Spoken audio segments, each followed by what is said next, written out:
Ang tagal na din na hindi ako nakakain nito kaya naghanap talaga ako ng paraan kung saan ako makakita ng dahon ng gabi. At eto nga, may nakita ako sa Asian Grocery. First time akong nakakita ng taro leaves doon. At eto, hindi ako nagdadalawang isip na bumili. So mga 100 grams po ito.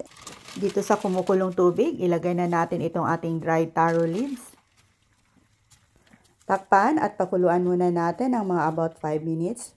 Huwag naman pong matagal para hindi naman malata itong ating dried gabi leaves.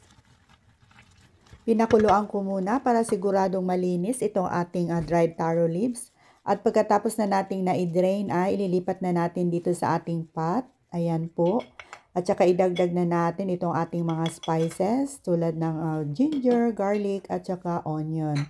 So timplahan ng konting seasonings. And then asin at saka paminta ayon sa inyong panlasa.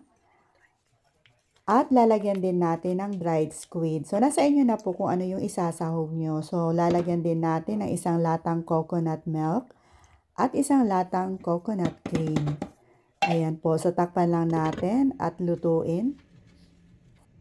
Check natin after 5 minutes.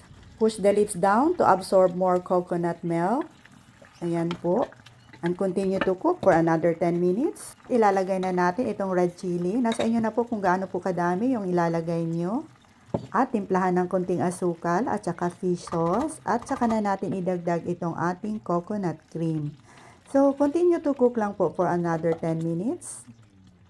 Ayan po. At pag okay na ay pwede na nating hanguin.